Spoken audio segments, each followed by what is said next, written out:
Good afternoon. Thank you for joining us this afternoon. We have a first item on the agenda is the 30th special session, so I need to get a motion to go into special session, please. So moved. Second. Any discussion? All in favor? Aye. Motion carries. This is a motion to the appointment of council member Shelley McIntyre. Mr. Mayor, I hereby move for mayor and council to appoint Shelley McIntyre as council member effective December 19th, 2017. Councilmember McIntyre is being appointed to fill the vacancy and complete the remaining term created by the resignation of Councilmember Donald F. Munson. Councilmember Munson's resignation was effective November the 10th, 2017, and the mayor and city council do hereby accept said resignation. Second. Discussion?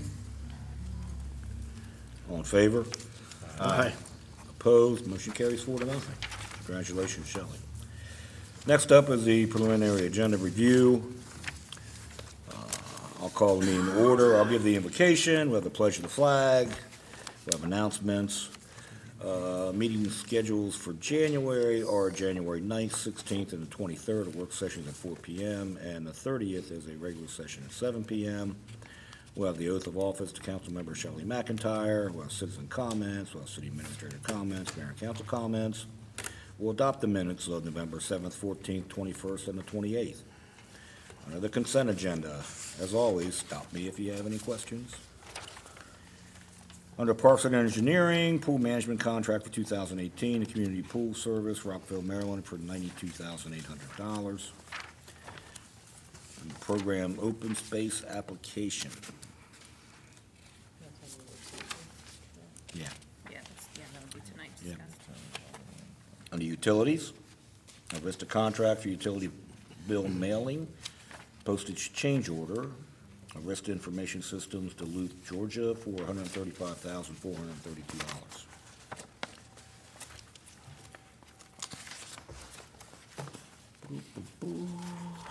Okay, under unfinished business, we have the approval of an ordinance, land management code amendments, revision to cluster subdivision requirements of Article 4, Section D, residential district.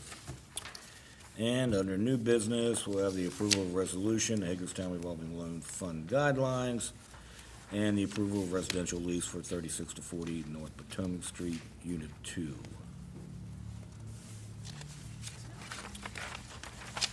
Pretty short agenda for next week.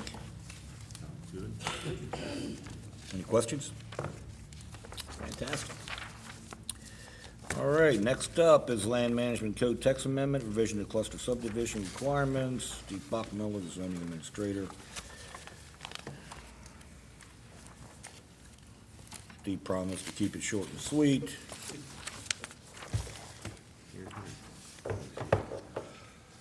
Good afternoon. Keeping it short and sweet as promised. We had a public hearing on this text amendment at your most recent public or regular meeting. No additional comments. No comments were received at that meeting, nor was anything submitted within a period where the record was left open thereafter. With that, I'll entertain any questions anybody may have. No, sir. Good job. Very impressive. I don't think I could be shorter than that. Thank you. Thank you. All right, annual program open space, annual program.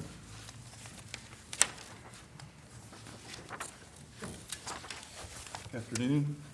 As is our process, when we submit for program open space funds, which come from the state, go to the county, and then we request from the county, our process is that the mayor and council approve that request each year. It's our understanding that this year we want to put our entire request in the urban improvement project. And I met with the Department of Public Works manager at the county. He suggested I put in $300,000 for that project, and there may be additional funds that will be available for that from POS in the future as well. But that was his suggestion. So I'm just offering that up as our request for this year and get your feedback on that. And then I also wanted to briefly review with you this initial concept plan, excuse me, of the plaza and just go over any questions you may have on that. This is just a concept, it's just the start, but I think it's starting to hone in on what we're trying to accomplish. The area right behind the Maryland Theater and the new Barbara Ingram School has to serve many different purposes. One thing it'll do is be kind of the back of the house services. The Barbara Ingram School will have trucks there daily. We all know the Maryland Theater gets trucks and buses there for their shows. So those trucks are shown sitting there. But when they're not there, then the space could be available as a plaza. It could be, it'll also serve as when the school buses come in that area, the kids will load and unload there, the students to Barbara Ingram. So that'll happen in there as well. The other thing this shows is how the cultural trail would tie into that per the original master plan. So at the bottom of the page is Antietam Street, and it lines up directly across from where the cultural trail is now, goes through the plaza area and ends on West Washington Street. What this shows is the permanent removal of 4347 West Washington Street. So we need feedback from you whether or not that is acceptable. And that would kind of be the continuation of the cultural trail. From there, you're at University Plaza, and it would continue over to the farmers market. So just any feedback you have for me on that, I'd like to have, just so that I can keep working on this and as we fine tune the design. Well, I'll tell you that I am all in favor of opening 43 to 47 and doing what is proposed here, which I believe if we go back to discussions from 2011, 2012, that's what was envisioned as a connector of sorts to the university across the street. So, but that's, I mean, we had discussed that at a previous meeting before with the Hager Five people and everyone. Yeah, where do they fall? Yeah, what happened with retaining that building and Having like 5 Greg, do you want to speak to that? Just retaining that building and whether or not it works with your model, what you want to do there? Okay. okay. That 43, 47 has to come down no matter what. It's deplorable. Okay. Structural analysis, it's whether we build something back in place of that or use the trailer. Yeah. In our agreement with the council was to provide a 10-foot easement through a building if we build it. In our plan that we submitted to you, it was about 5 years out because we really don't have any potential tenant at this point in time for that new building, but it was to provide an easement through there.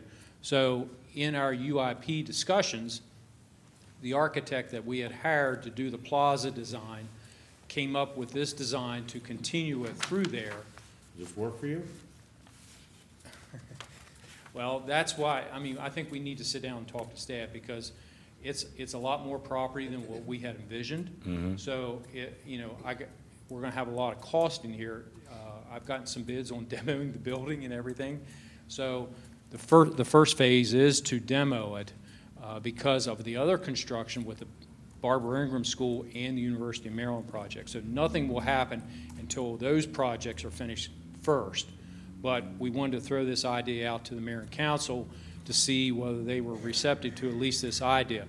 If they're not, then we'll direct the architect to go back to the concept of either going back through the alley or this 10-foot easement. I like this concept. I do too, and I think the staff needs to work with you guys and figure out a way to make that happen. Well, this is one part of it, and then the other part is coming up between the courthouse or the district court building and the parking lot there to see Yeah. exactly how much property is needed for all this. We're trying to make a plan here with the city staff, and so we'll follow up, but we want to get input from everyone before we started down that road. That's very great. Thank you. So what this plan doesn't show, though, is the total number of spaces sort of there now, used in whatever fashion they're used, and what will be there after. In the parking lot? No, in this block, and the block as a whole.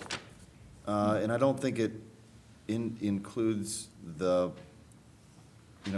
sort of what we expect these things to do, to be at the end of the day, and sort of how they expect to access this plaza area.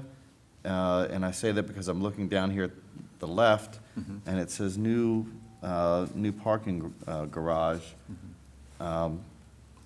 And maybe to Mr. Slick's point, how much land that's gonna take up, because I'm gonna make sure that, again, I'm all in favor of a new deck, that the deck there fits, It does. you And I know, think, the space that you're allotting.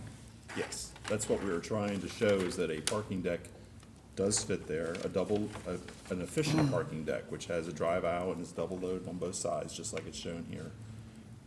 Then there is enough room between the district court and that future parking deck for a trail to go through there to tie into everything else. What about the district court's expansion? They're gonna go back? Well, that's a good question, and I don't know that I can sit here and tell you exactly what's going to happen. That's always been their plan, is to go back.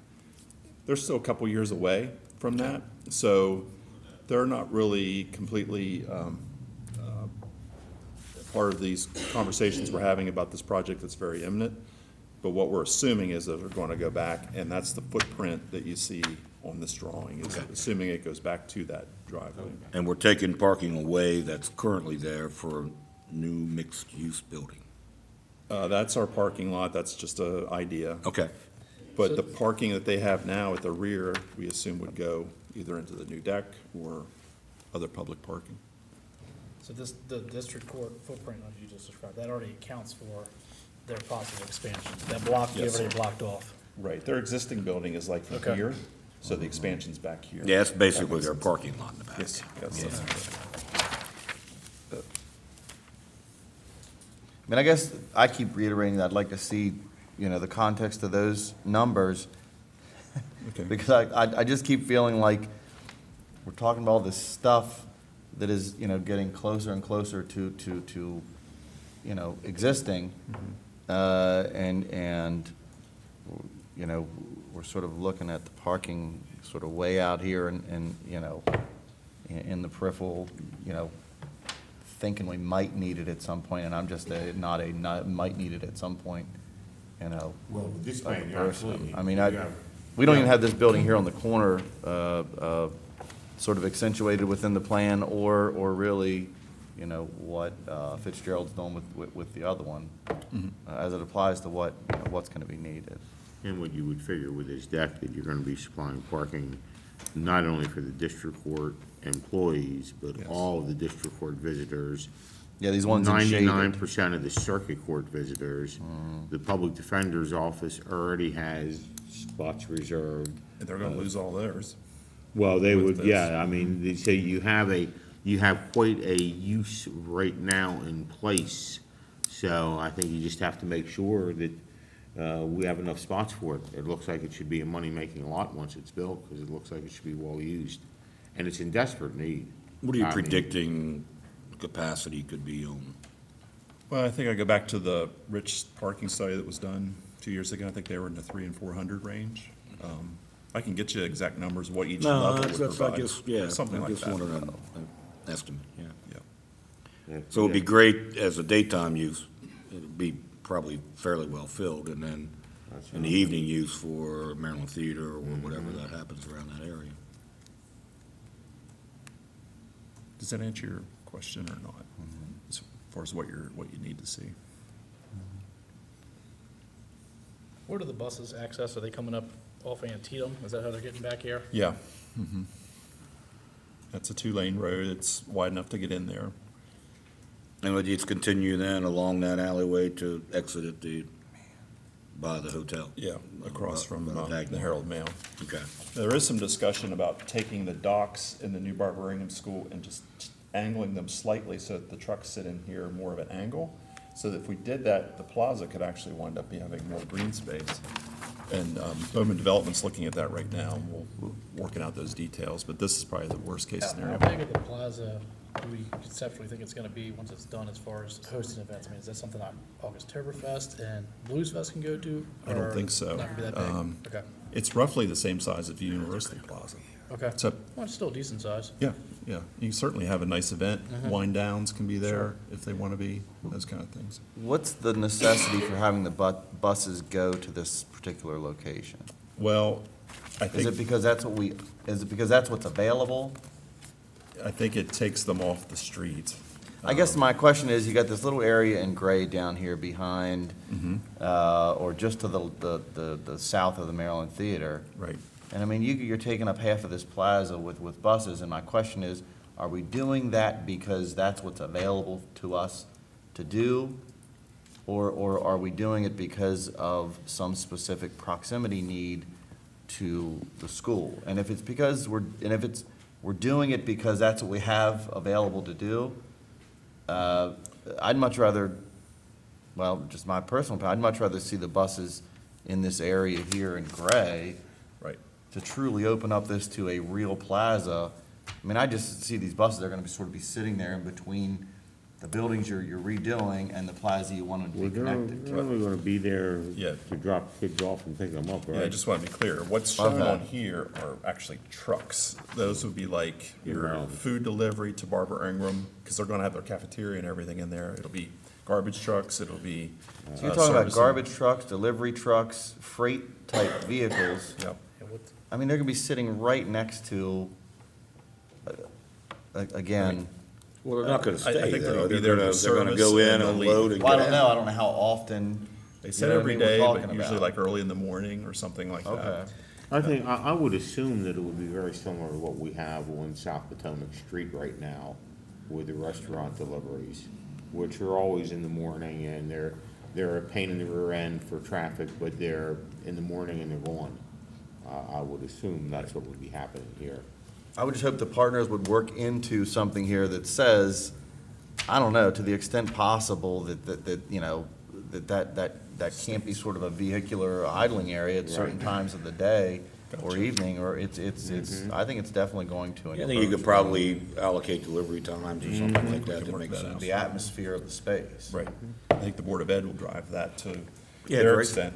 And then, of course, the Maryland Theater, in their contracts, their truck and buses have to be able to park right at the building. That's just the way it is. But it's been that way for years, and we'll work that out with the Barbara Ingram School. Is that what you were gonna Any say? concerns as far as, I mean, what's the foundation supposed to be once the plaza's made? I mean, you're talking heavy trucks going back, or is it We've something been that's, kicking around the idea of stamped tinted concrete, something that's gonna be durable enough to handle that type handle of? their turning. Yeah, I don't think this is a good application for papers All right. because of what's going to happen here. Greg? I just wanted to mention that, as Rodney said there, the shows that are at the theater, I believe Jessica had mentioned that they're, in their contracts, they have to park so close to the theater. And just today, when I came up, the one lane in the back alley there was completely full of vehicles for a show at the Maryland Theater. So the theater is more of the long-term stuff. The truck deliveries and the buses are a lot shorter in duration. But even those would But they're just going to be, drop off. the trucks are going to be daily, just because you figure you're Right. feeding 500-600 kids. Right. And Again, you look at that space right to the south, it's literally right next to the Maryland Theater. That space he's talking about, whose space is that currently? That's So all. we don't own it, that's part Well, of the that's all problem. parking, for the For the restaurant that's there, restaurant and This is and private for the property. fire It's all private hall. property? Yeah. Okay. But the buses maybe could stage in, the school buses could stage in here, and maybe we could have a sidewalk up through here to get to the school. So that they're not driving into this area. I don't think we need the buses, the school buses to drive into this area. and we're talking about school buses because we're talking about people going to BISFA or, School buses would be going to BISFA. okay. There was a handful, I forget. And they're doing that now, right? They're doing that now. Right, Yeah, right, and but you're I not on the mean- street That now. don't be that much different. No, they're not gonna on come the and go street now. Quickly. Oh, they're around back? They're around back loop now. around. Yeah, Oh, they're okay. around back now, and I will tell you, for one who walks that alley 50% of the days going to district court, you almost never, ever, ever, ever see a school bus back there. Gotcha. Yeah, I don't think You it's know, an issue. they're there as Between long the as it hours takes of to pick not- kids right, off and pick right. kids up and high Maryland school theater kids, buses so. park back there for who knows how long. Well, those sounds like things that can be worked out. Yeah, yeah, Yeah, there's a lot of details, but I think it's fantastic. Yeah, I like the concept. Are we good with the out for the request for open space? Yes. The, is that basically to go towards the plaza, I'm assuming? Yes. That's what I figured. 'cause the Maybe way we'll have it's- someone down in Annapolis who'll be on our side with us. Yeah. Although we had one before, I have to admit, Brett did a good job. Yeah. Okay, thank you. Next up, stay there, Rodney. Indoor sports complex, financial market feasibility study. Well, I haven't had any public conversations with you about this project, so I just put down some of Mrs. my Fedden? thoughts. You want to come up to the table? Since this is, On Has how a we lot want to to do with, approach this, and I'm here to collect your feedback. But what I basically put in the memo was, if we want to pursue this project, which I think is a fantastic idea, the people that I've talked to, several people across the country, about putting this together, before you would put out an RFP and send it to potential private sector developers, they're going to want to see data that shows that what the demand is, what the market is, and basically the financial viability of such a facility. That data then would be very useful to them, for them to be able to give us a proposal to build and operate this facility. So that was the recommendations that were given to me, and I guess that's what I'm recommending to you all. But it's really just a way of gauging the viability of the project. Quantify the demand, see what the market is. and all that information is probably pretty readily available. I think so, it's just a matter of compiling it. Right. Interviewing a lot of people. Yeah. Don't read too much into that just yet. We'll get to that. purpose of this letter? I just said, don't read too much into that. We'll get to that. So here's the deal. I mean, we need to, because Krista and I mean, this is pretty much your baby, and we just want to make sure that we're on the same page with you when it comes to the phase one and phase two.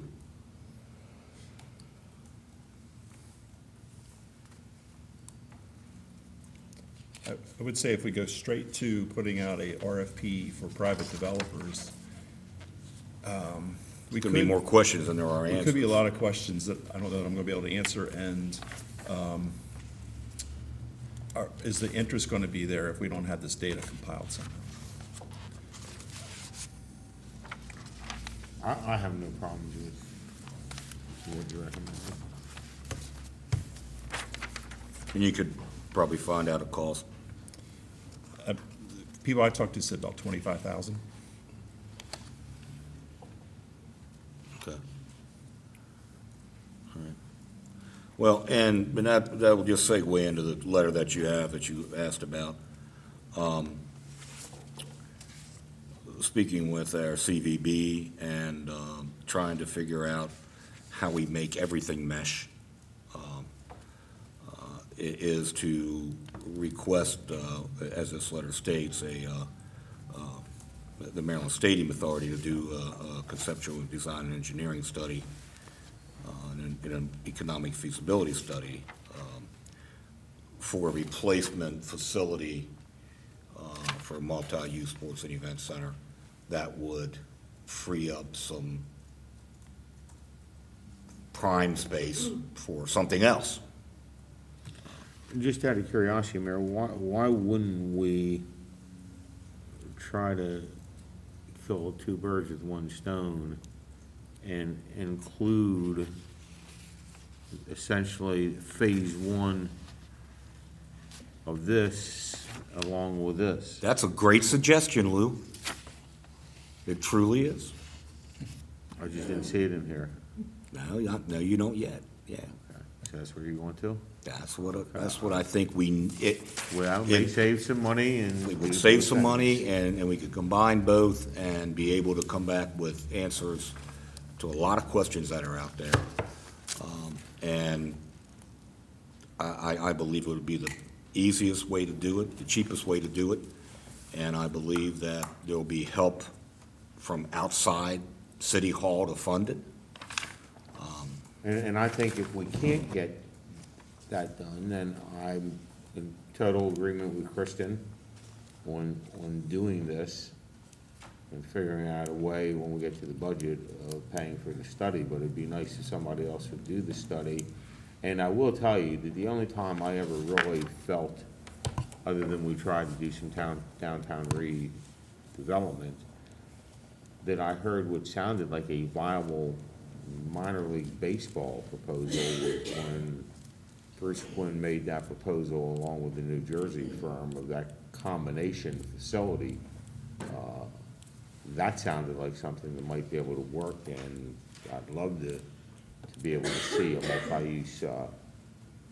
I'm much more interested in Kristen's, okay? But if we can piggyback these things together, I think that's great. And I believe, as you say, it gives us an idea of a direction at least in which to go, no matter what.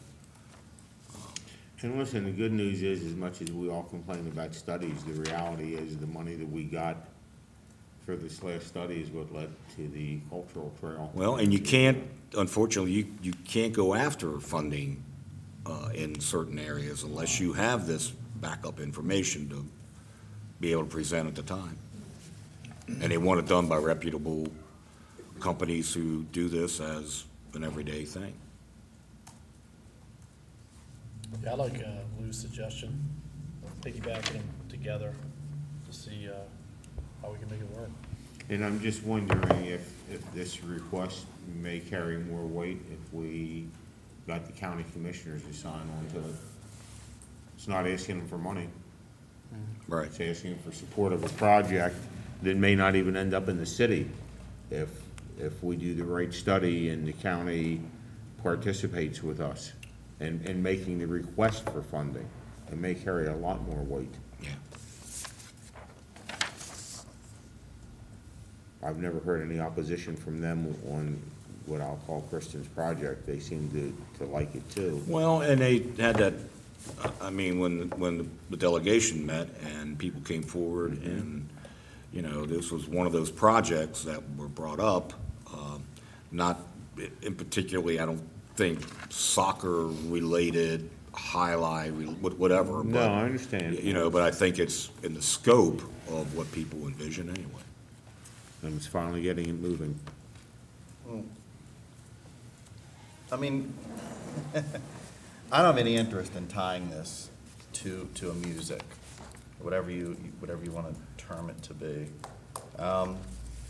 My proposal was simple, it was straightforward, and it was prefaced on the fact that we own and could make readily available a piece of city property. And, you know, there have been probably 3 iterations that have been conducted to some level. At this point, the one that I guess most comes to mind is the one that was presented at the county EDC, an EDC board meeting. I forget the gentleman from Williamsport that had a professional entity, I think SGA, come in and provide the analysis. You know, and one of the first things he says was that, I think it was the notion of tying it to an aquatic center. And I said, look, you can't tie it to that type of item that is of that type of use capacity. And then I go back to the comments that we heard from an individual from the Aberdeen area that was fairly clear of what fills the restaurants and hotels in that community. And I think that it echoes, frankly, some of the emails that we get from guys like Mike Kelball that make it real clear just what type of boom youth softball is in this community. And so for me, you know, I want to make sure that it's clear that the idea that I've had is real simple. It's that it's an indoor plex for heavily oriented youth related sports activities. And, you know, I get the idea of you know, of folks wanting to tie it to these other things and wanting to study it and you know, put it, you know, somewhere else. But I've obviously, in my mind, tied it to the opportunity that it presents itself to reinvest or invest into our East End that benefits us, the city, and ties it to our fairgrounds park, you know, and our golf course and our creek run in that area, and our little leagues, you know, all along sort of that Eastern Boulevard corridor. And, you know, if folks want to make the idea much bigger and broader and you know, governmentally driven than that, I keep going back to the same thing. You know, somebody's going to do it, and you know, we want to spend 2 or 3 years getting there. That's fine, but you know, you may get there too late, and I think that it's a complete missed opportunity for that particular location to watch hundreds, if not thousands, of our kids travel to Frederick and Gettysburg and Westminster and Winchester, you know, in our region, day after day, week after week, year after year, to play at least a dozen different sports, and their restaurants and their hotels and their community areas around it benefit. And so I just don't want, I never wanted it to be this complex. I don't need it to Well, tie. I don't, May I I suggest, think that, can I, just real quick, interject? I don't think this is as complex as you believe. I believe that your, your questions last Tuesday to the interviewees was pretty forthright. If the Hagerstown Suns leave or a new facility is built, would you be in support of the soccer complex? I didn't include them leaving. That was not part of my question. no, it sure wasn't. It was not part of my question to say if the Suns leave. We own that property. We have year-to-year leases with that entity. That was not part of my question. Actually, we have a 3-year lease, and we're about to go into another extension, but that's, well, I'm May I pretty suggest? sure I heard if the Suns leave, but, anyway, I mean, if we retain, if we wish to retain minor league baseball, and we wish to utilize a property that we own for something else, then I believe that we at least need to have a plan in place that would benefit both. Benefit the reuse of that site on Eastern Boulevard and Memorial Boulevard, and retain minor league baseball.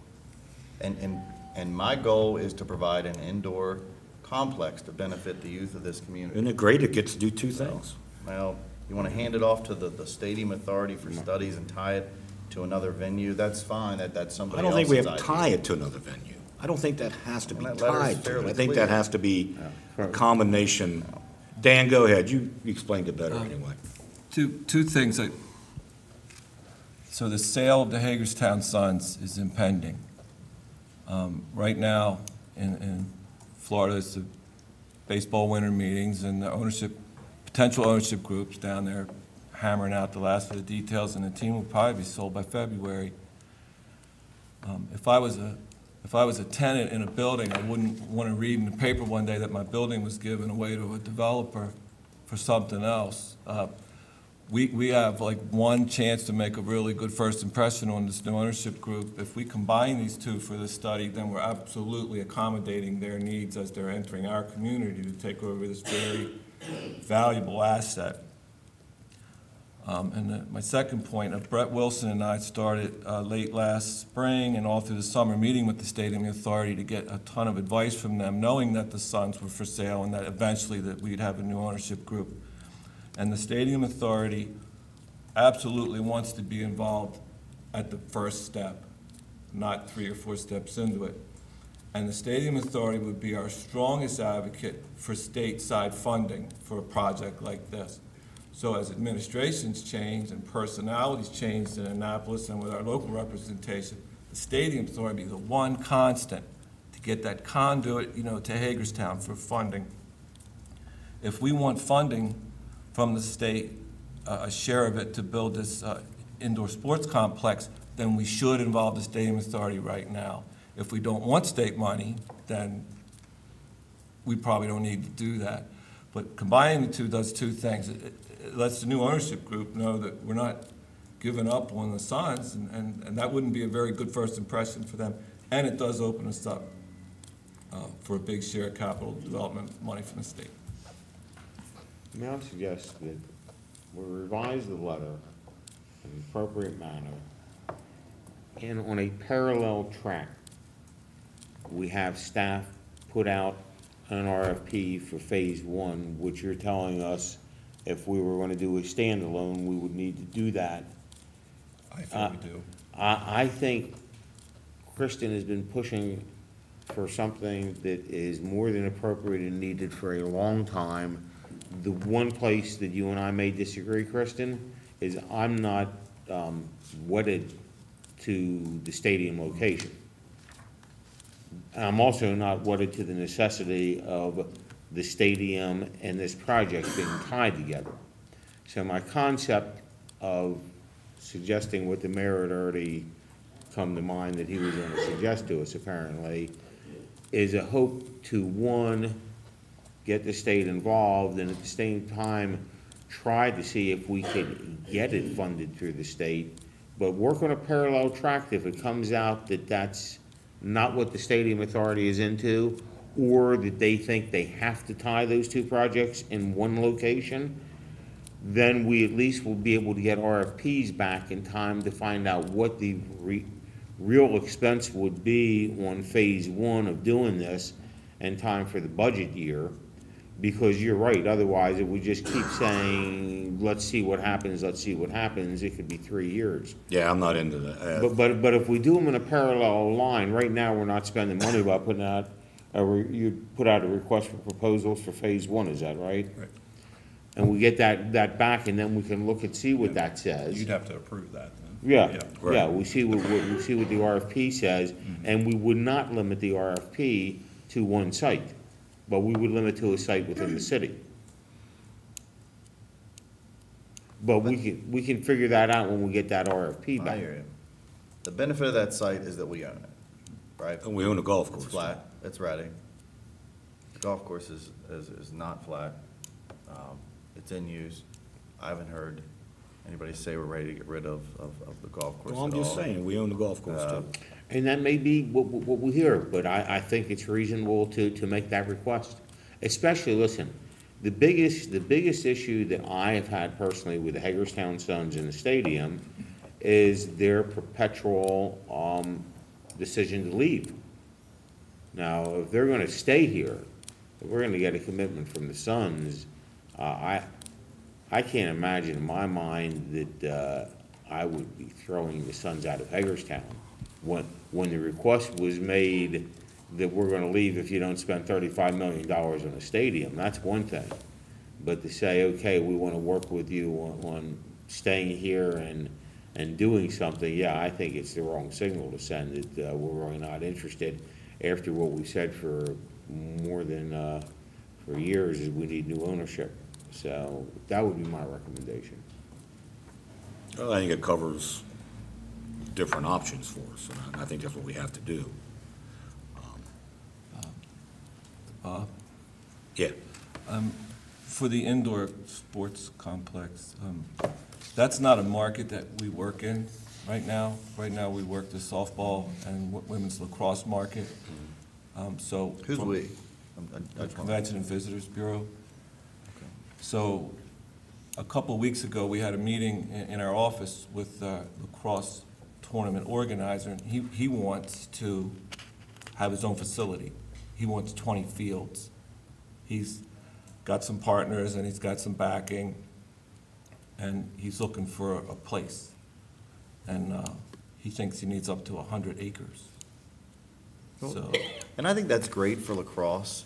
but that's where our experience is, like, so if you'd asked us what, from a sports tourism standpoint, would you bring to the community to blow up, activity and generate a lot of commerce, softball and lacrosse are where we have the most connections and the most successes right now.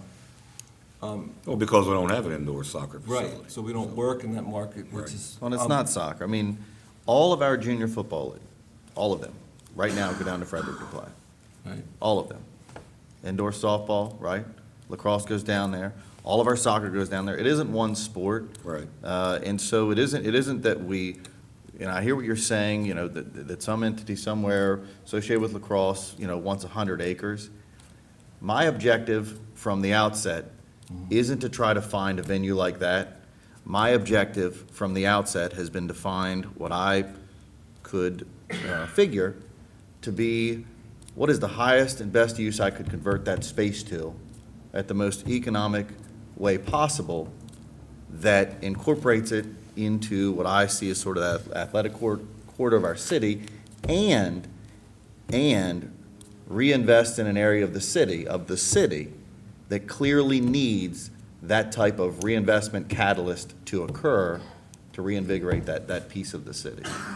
We talk about 100-acre places and things like that, and in site analysis, you're talking about places that are going to be on the outskirts of the city, along 81 and 70 area. I'm talking about how can we fix this area of the city and get some value out of a piece of property that the city's sitting on that isn't creating value right now and could be a boon of a project that keeps our youth and those families from going elsewhere and spending that money.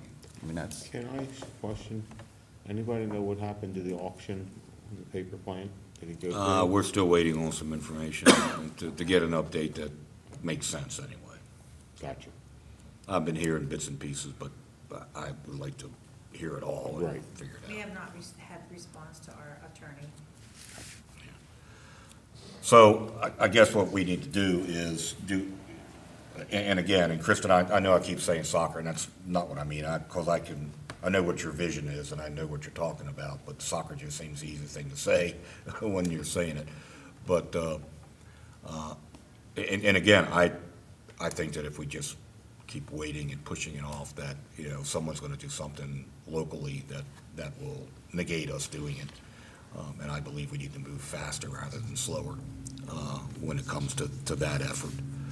So I believe that we need to, as Lou mentioned, we can amend this letter, send it down, and then go from there and let Rodney go ahead and come back with language for an RFP for Phase 1. Of the sports complex. Yeah. Okay. Are we in agreement to that? I don't know, because I don't know what you're defining as sports complex. What, the indoor, All the indoor Your thing. sports that you. Yeah, what you're talking The 12 about. sports that you mentioned. Yeah.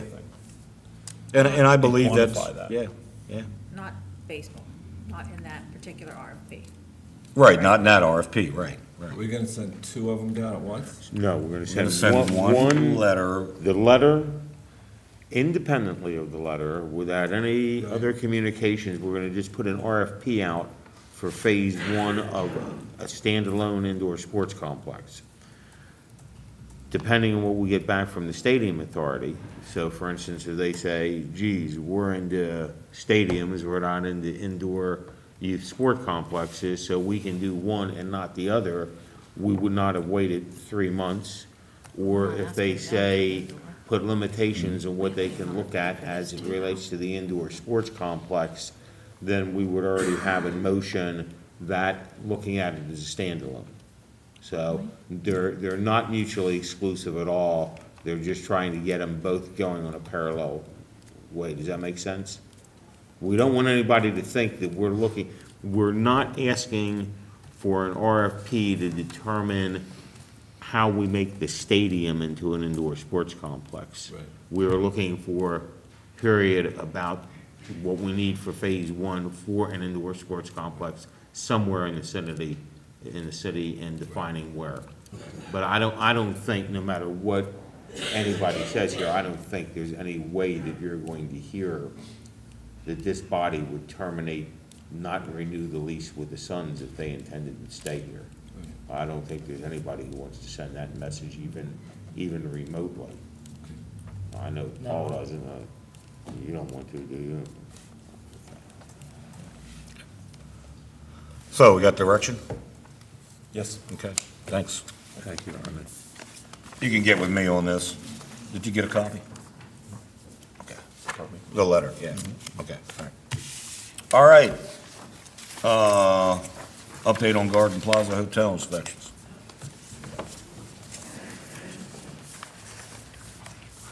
Oh, thank you.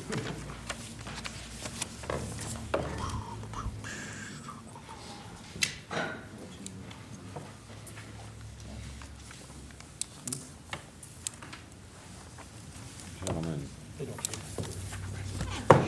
Chief and head. Good afternoon.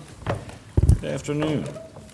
As requested, we're here to give an update on inspections that have occurred recently by the city at the Garden Plaza Hotel. Our 3 departments were involved in these inspections, but to just give you a brief intro in case people aren't familiar with the hotel, Garden Plaza Hotel is a relatively new name for what had been for more than 30 years, the Ramada, and then starting in the early 2000s, the Clarion, and then at some point, the rear tower became the Roadway Inn. Within recent, I'm not even sure when it switched over, but it's now the Garden Plaza Hotel at 901 Dual Highway. And it's 200 rooms, 147, and the 2-story part of the hotel, 53 in the rear tower. The Garden Plaza does not appear to be a part of any chain based on Googling. And as a result of our recent inspections, we've discovered that the rear tower is exclusively used as an extended stay hotel, and the 2-story hotel is a mix of transient and extended stay. And according to the county treasurer, they have not been in good standing on payment of the county hotel tax since March 1st of 2016. So I gave you a little intro into our inspection reports, but as you can see from the fire department section, there's been frequent calls for service out there for fire and CRS over the last couple of years.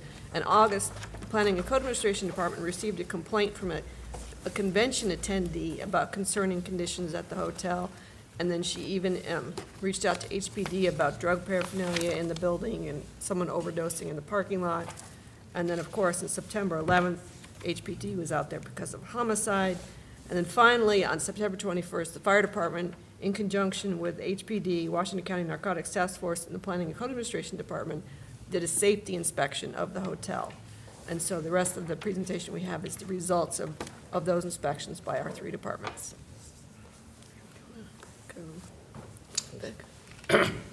Good evening. The fire department, let's talk broad and general into specific.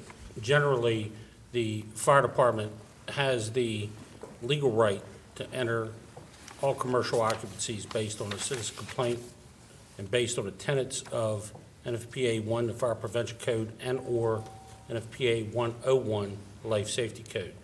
In the briefing memo, you see that for emergency incidents, high acuity EMS calls included, we've been in there about 10 times a year in each of the last 3 years. Now, that does not count the lower acuity EMS calls that CRS would respond to, that the HFD doesn't co-respond as a first responder.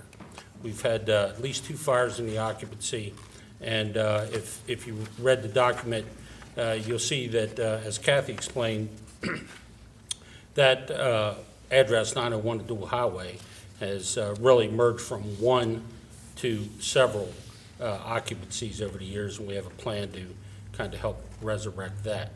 We have identified a number of safety inspections. I'd like to remind council that, you know, when there are features of fire protection, and I'll look at our own room here, self-closing hardware on these doors, if there's sprinklers present, if there's a fire pump, if there are any smoke detectors, features of fire protection they are required to work for people to safely occupy that building. And when they do not, that building is at a much higher risk for issues, and that's what we inspect for. So in September, with the cooperation of Code Administration, Police Department, after the homicide, we did a blitz safety inspection on the building.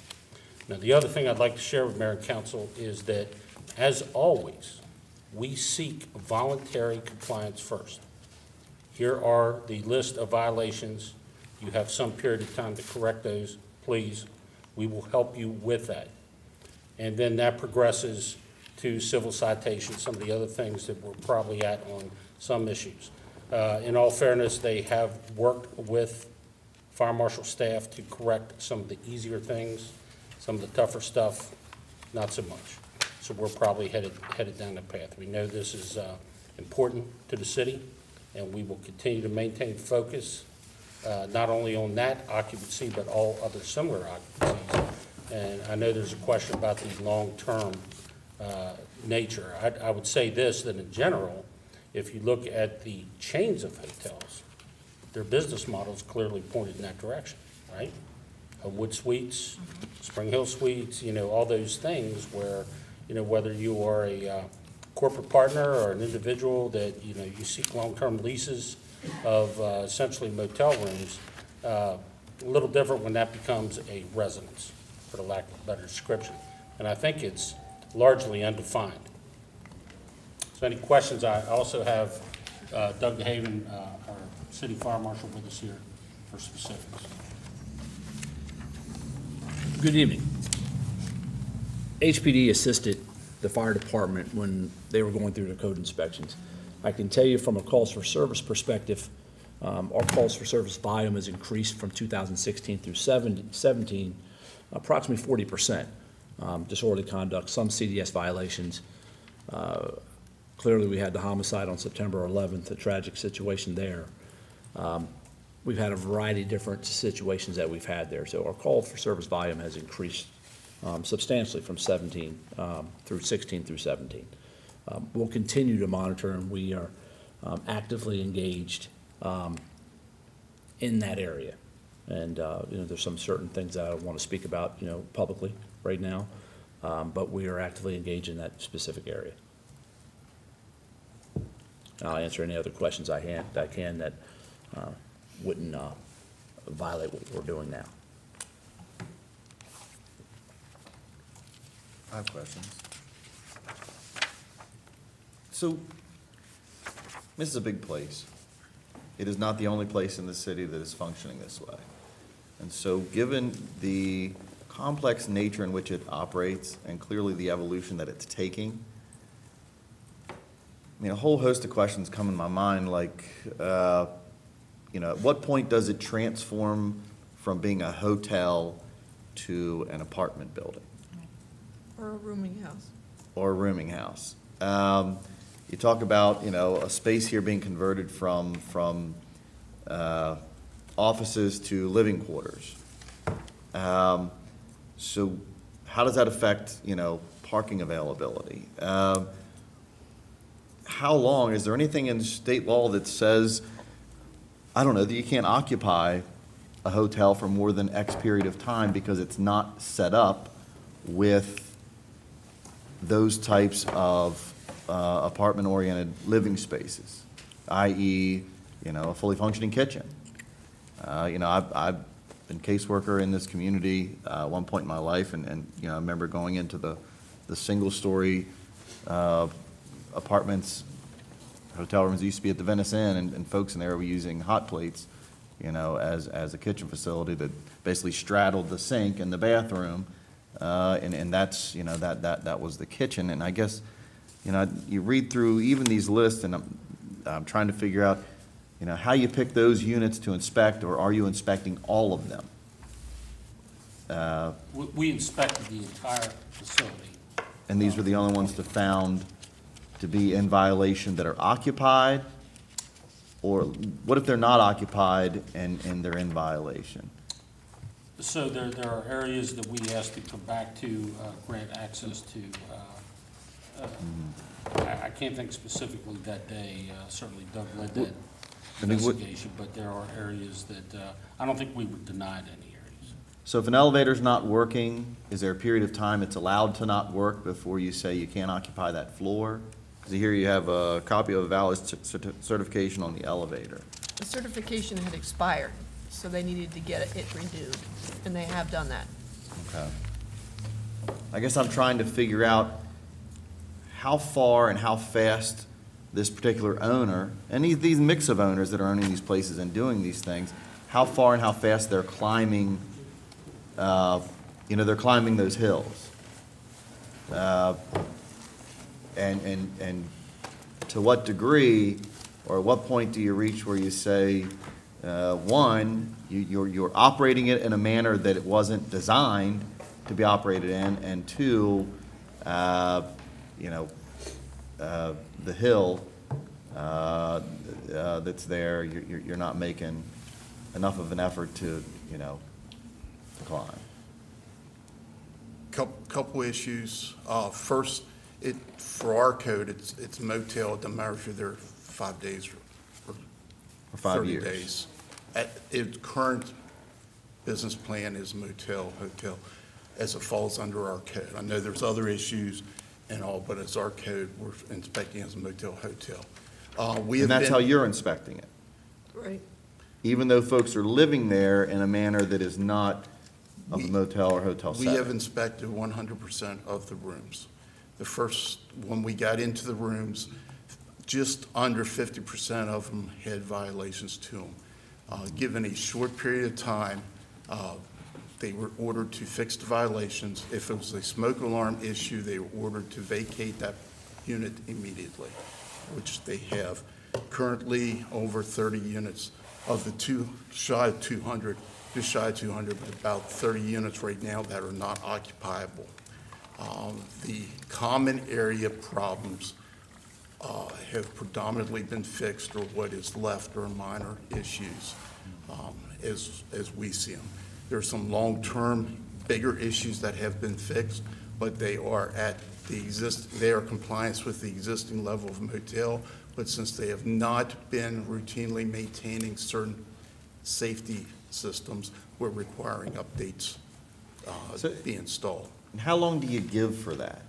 That's going to be a big dollar issue. We gave I mean, them time-wise. 6 months to address that one particular issue, which is an upgrade to the fire alarm to the 2-story building to make put in smoke detection system that goes to the building's fire alarm system. So people are allowed to occupy that They space? currently have working smoke alarms that are electric battery backup in those spaces now.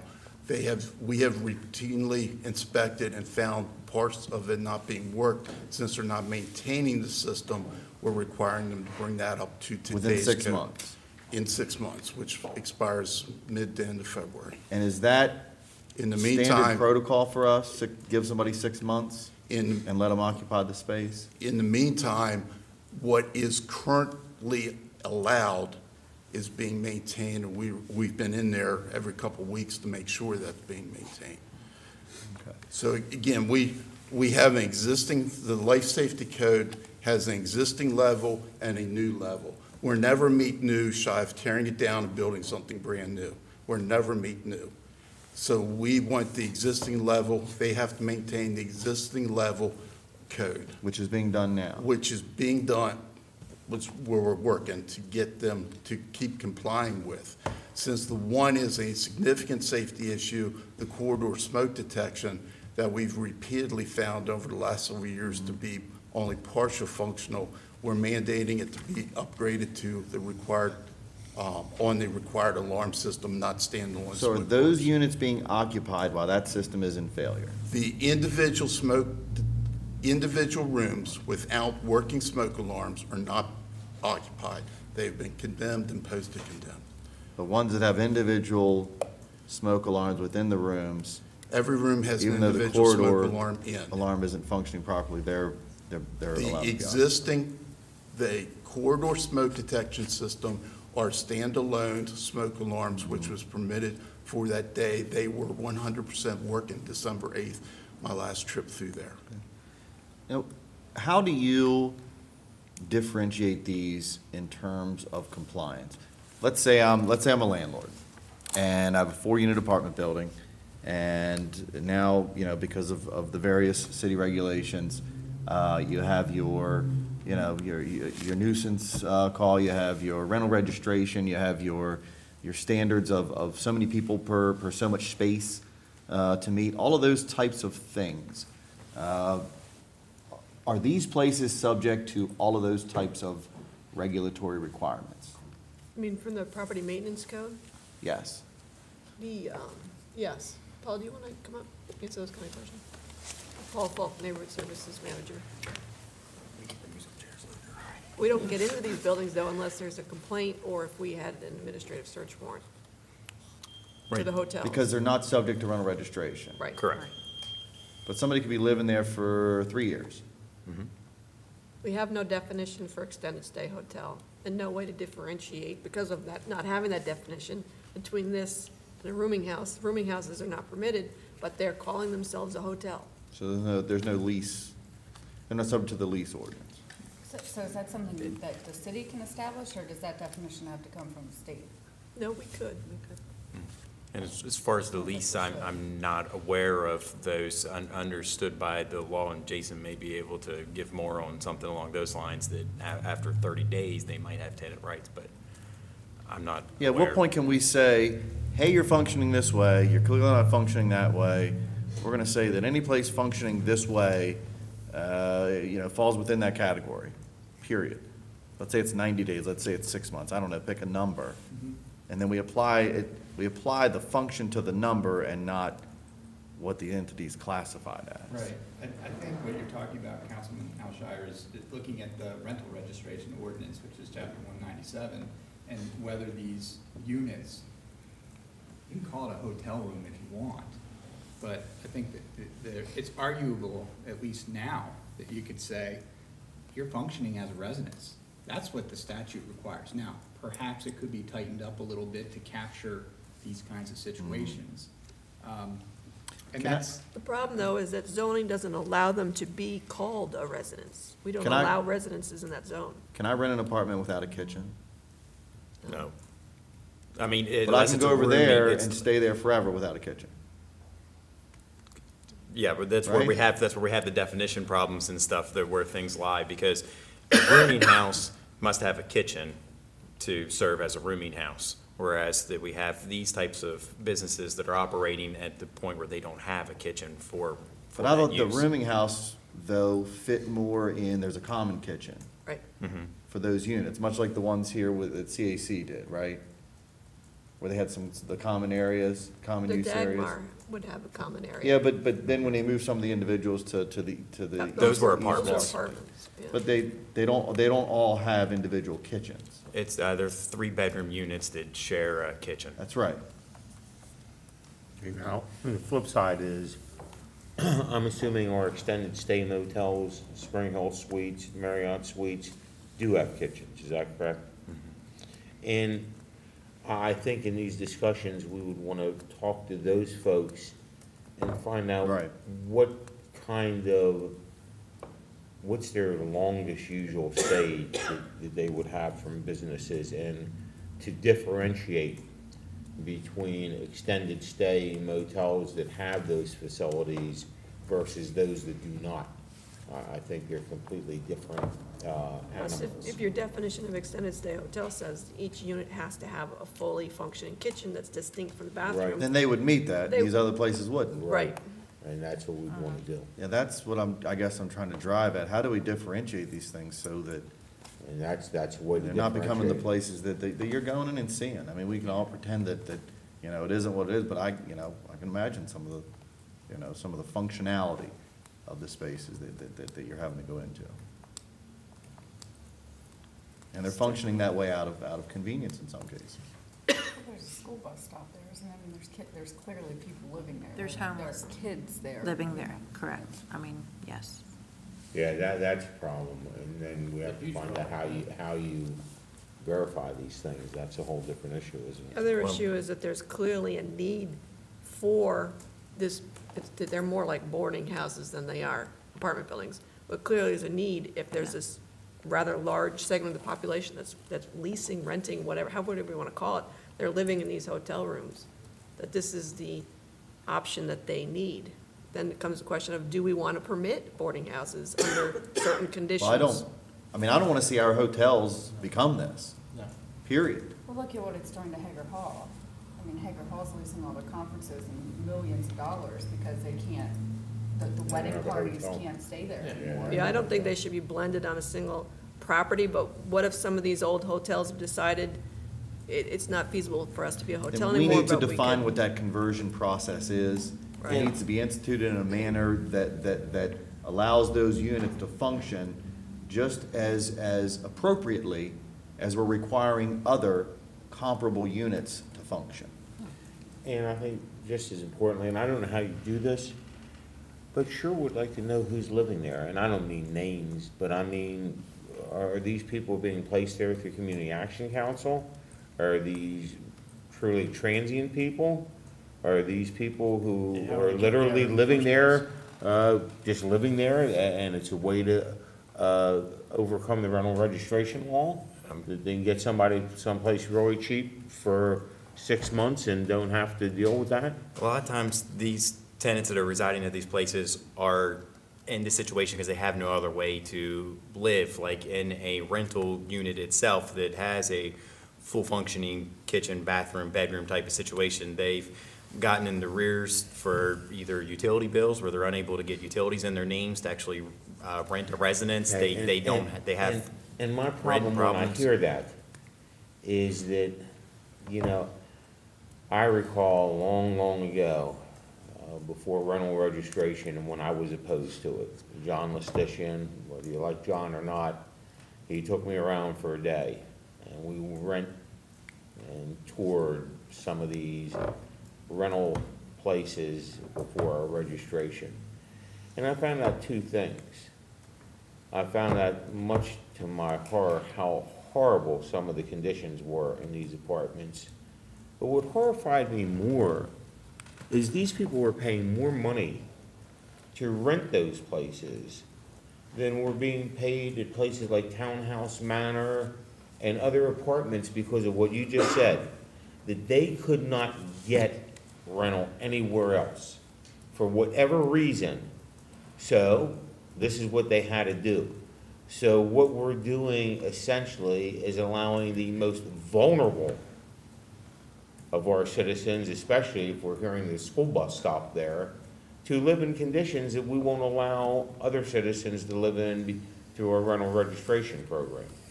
I don't have a simple solution to the problem, and I'm sure you all don't either. But unfortunately, I think it's time that we have to look at what we think we can do as a community to accomplish everything here. One, not to ignore that these people exist. I mean, what happens, unfortunately, is we have the homicide, we have the crime, and immediately we go to making an assumption that everybody who's living out there are a bunch of criminal drug dealers. And I have no idea whether that's true or not, don't get me wrong. But when I hear that what Kristen says, and everybody says that this is a lot more than just this place, and that it's because there's a true need for it, then my answer is we need to find out what's going on, because I know I don't know. I sit here, I never even knew this whole problem existed until we found out about it. And I think it's important to point out, you know, this isn't just a couple of places in the city, hotels, that are functioning or evolving into this process. You know, I'm familiar with at least probably two others outside of the city that are experiencing comparable, you know, capacity, functionality that I'm sure, you know, your fellow law enforcement outside of the city are aware of. That'd be correct. There are some tenants that lived at these hotels that I know outside the city for 3 to 4 years. It's quite possible without this type of housing, they might be homeless. I'm not saying what these places are operating currently is desirable, but clearly there needs to be a product like this to keep folks from being homeless, but it should be meeting certain minimum standards, like having a common kitchen. Homeless, but I think Yeah. there's got to be a level of standard here. which I think is what every one of those tables is striving for, and clearly Yeah, I these mean- standards are not acceptable to anybody. Right, we can't, we can't have the notion that you come to the table and say, okay, these people gotta live somewhere, but we know, there's bug infestation, there's, fire, safety concerns, et cetera, and that be the, that be the converse that you accept of, that reality. It just can't. I think that your reference back to the rental program was, spot on. Yeah, and I imagine, I'm sure if we all went out there and viewed these conditions that have been described, they'd be very similar to the ones that you saw then. Yes, and again, Yeah. the frustrating thing is they're being gouged. Oh, Now, I don't know if these people are or not, I don't know what prices they're paying, Right. but I know that was my experience. It was like, wow. Well, The worse it is. Unfortunately, because they have nowhere else to turn. It's like the more expensive your fruit is, usually the more rotten it is, right?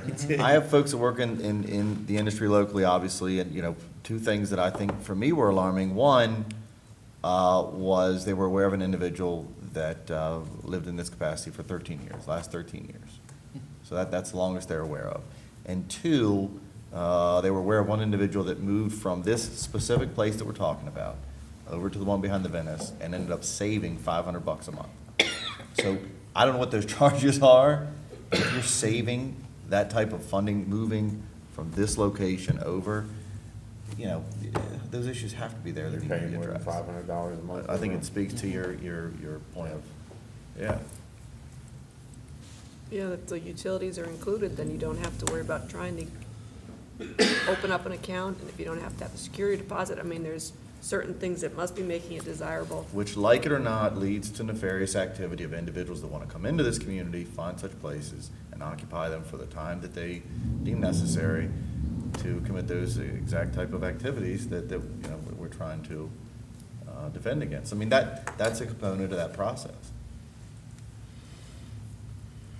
Yeah, I would just be concerned, I mean, I know we don't like the way these places are functioning, but I would be concerned if our solution was, all right, just shut them all down, and then don't have an option. Well, where do these folks I go? think we need to find out who these people are in that statistical sense.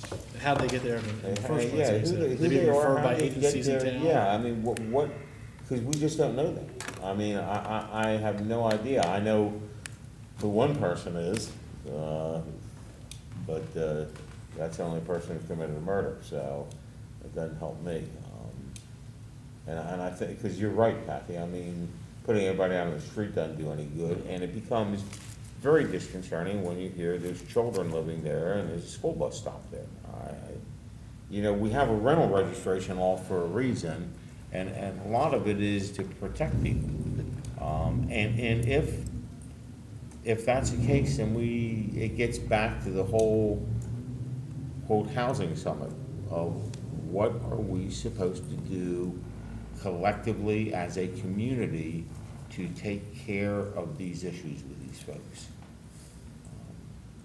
I think it is important to understand if there are agencies that are placing individuals into these locations, that where they are acquiring that service of that specific individual from. I just think that's an important thing to ask. Right. In other words, you'd say, okay, well, the state of Maryland says you gotta take, 40 more people from around the state agency X, and agency X says, well, okay, send them our way and we'll put them somewhere. I think that's an important. But let's find out, I mean, I don't know It needs to be if I don't know if one room is being occupied by people that are being placed there by agencies. That's my problem. Until we get the information, we're just all making assumptions on who's living there, and I have no idea. I mean, I certainly had no clue that this was, I still looked at it as the old Ramada. Until all this happened, I had no idea. Actually, it was, when we had that other incident happen, but we won't discuss that one. Well, I think agency or not, I mean, I understand what Kathy's saying as far as we don't want to shut it down so Right. it displace a bunch of people, but we cannot let this continue in the manner it is. If that's shutting down that particular way that business is being done, we gotta look at the best way to go about that. And the only other question I have is, the one thing that was said very briefly at the very beginning that none of us have even commented on. If I'm correct, I heard, how much in arrears are they in hotel and motel taxes? Since March 1, 2016.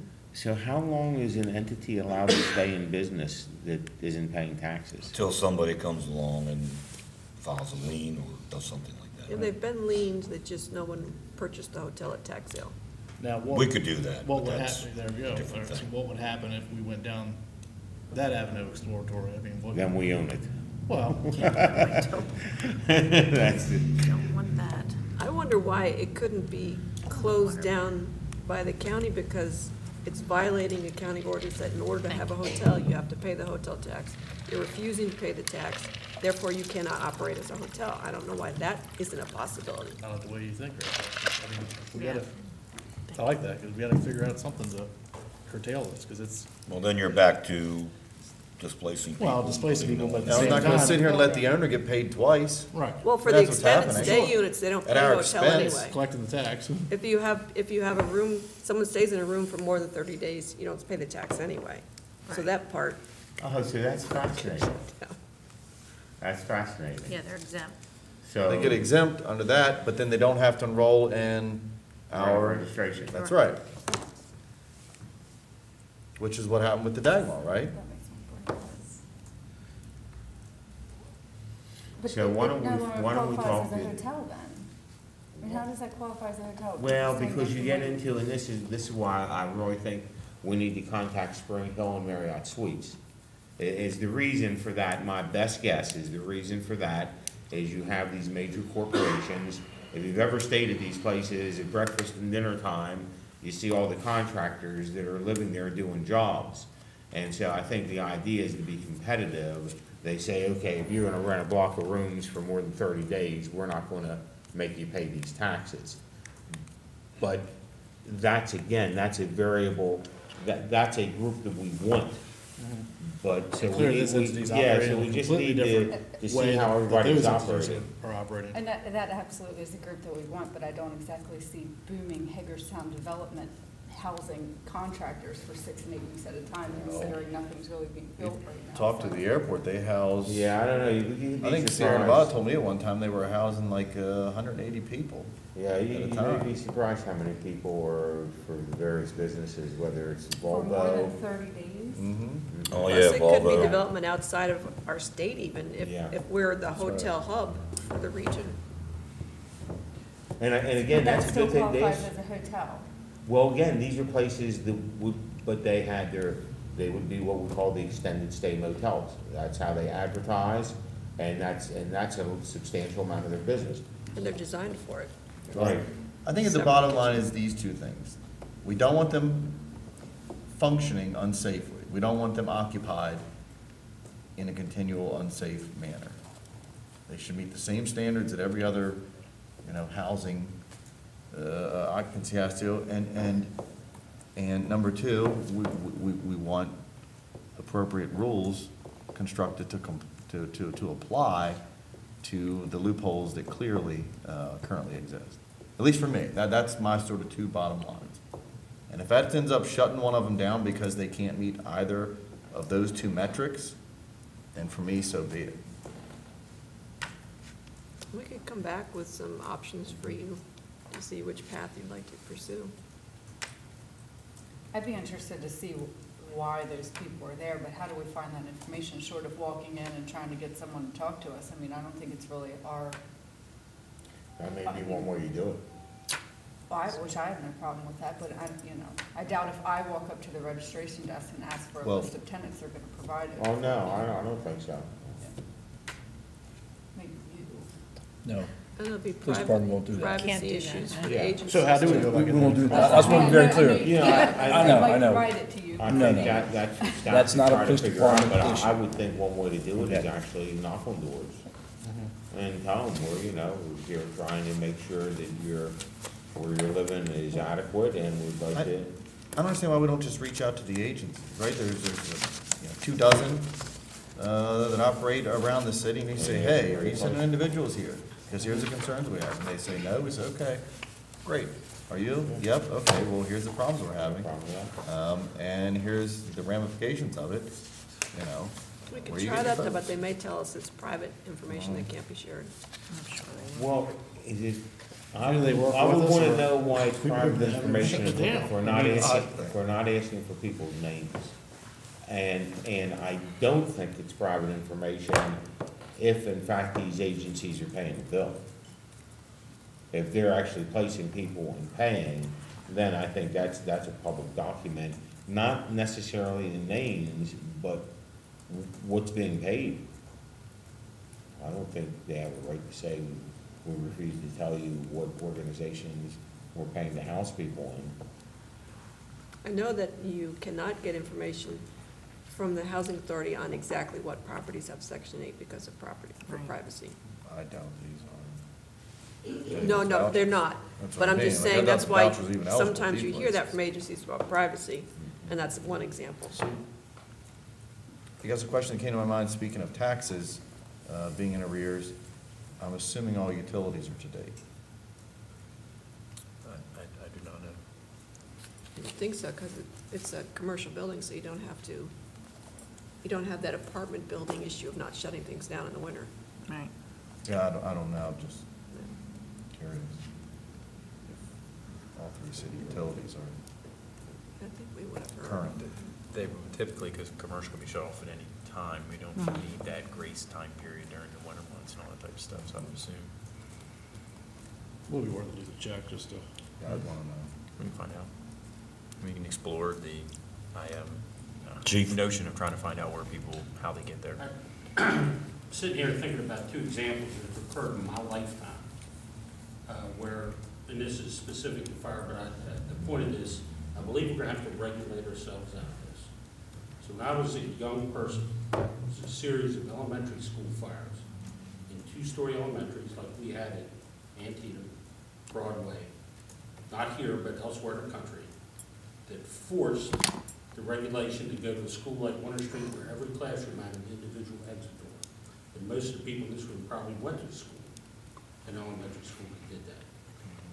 The way they regulated that was if you wanted school construction money for any project, you had to get rid of the ones that had wainscoting in the hallways, 2 stories, insufficient exit capacity, whatever. The second and biggest one, and many people here would remember this, when nursing homes were primarily large converted Victorian single-family homes, we had a dozen of them around here. Virginia Avenue, I can think of a number of examples. A unparalleled number of fire deaths nationwide. Medicare, Medicaid come along and said, if you want $1 of Medicare, Medicaid money, you've got to get out of those joints and build what we know as a modern-day nursing facility, fully sprinklered, appropriate exits, can get a bed up and down the elevator, all those things. I think Doug hit the nail on the head. We had a standard when these places were new, they're no longer new. They are compliant under existing life safety code. We are desirable to get them to here or somewhere in between, and that's going to require regulation in some form. I think the other part of that is they're operating in a manner now that was not the intended That's an in-between. operation You're exactly when they right. originally, were constructed and maintained.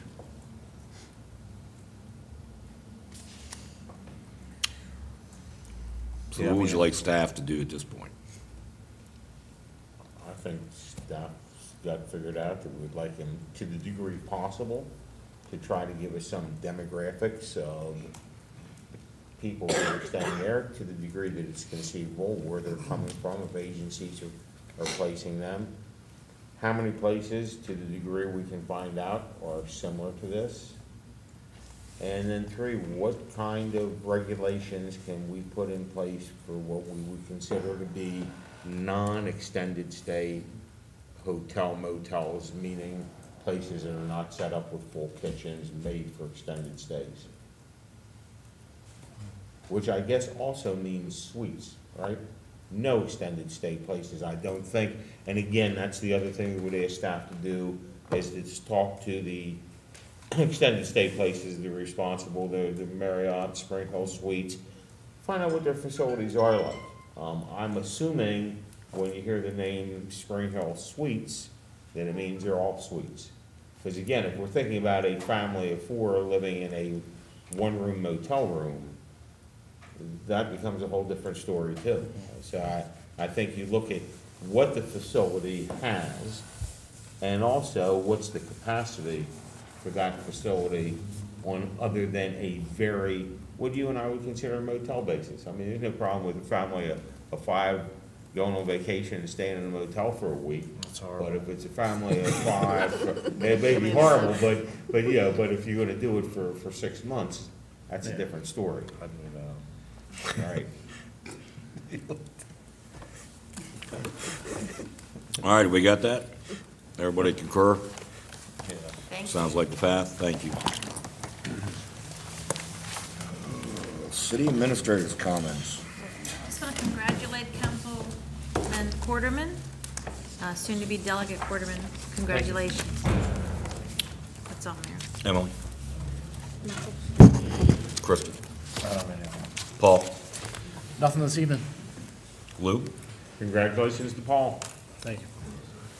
All right, real quick, we don't know exactly what the process is going to be for future Delegate Quarterman. I know that he's waiting on confirmation from the speakers on when the swearing-in ceremony will be, or when he'll actually take that seat. Once that happens, we'll have a better direction. So we have to be thinking about the next process of finding a replacement for Paul. We've been throwing out, Valerie and Don and I have been throwing around some ideas. Those who had submitted and were interviewed, if they wish to have their name extended on this next process, to have them verify by email or something like that that just says, yes, include me. But do you want to open it up to accept more applications? Well, I don't particularly want to, but I don't think that you can do it a different way a second time. I think you can do it You can do it pretty much any way you want Well, to. I know that we It's a can, but process. I know that we can. I Okay. don't think that that's fair to the public to do a process one way. Don't get me wrong, it was a lot of time, and I understand that's a lot more hassle. I just don't think it's fair to do it one way 1 month, and then turn around and do it a different way the second month. I think that that's not a, I don't have any desire to consider somebody who neither ran nor put their name in for consideration the first time. So I have no desire to open it up to other persons, and I don't need to interview anybody again. I already have my decision, and that's not going to change. So if people need a feeling to interview or get to other things, but I would suggest maybe we have an executive committee meeting to discuss where we actually are with selection issues. And Councilmember McIntyre was not involved in the process, so you need to consider whether you're going to allow her to interview or to be a part of the process as well. She'll be a council member as of next week. Yeah. Yes. and that's what I'm saying, she wasn't involved in that. I don't think it's fit. I mean, she has to have a vote. She's gonna be Well, a I council member. don't disagree with Lou's position of if you didn't file in 2016, and if you didn't submit your application in this last process, that you were interested, then, I mean, what, the next process. I don't disagree Yeah. with, it's not that I don't disagree with your logic. I just think it sets a bad example for us to say, well, here's seat 1, we're gonna do it this way, here's seat 2, we're gonna go back and do it a different way. I But just I don't think we're doing think you have anything to be different. We're doing consistent. the exact same process. We just don't need to re-interview unless we feel a need to. And I think if we have an executive committee meeting to discuss this issue, I think it may be very clear where we're at as a body and make a decision what we want to do. That's all I'm saying. And then we'll call that executive session whenever we find out the particulars about future delegate Quarterman. Okay, that's all I have. Thank you very much.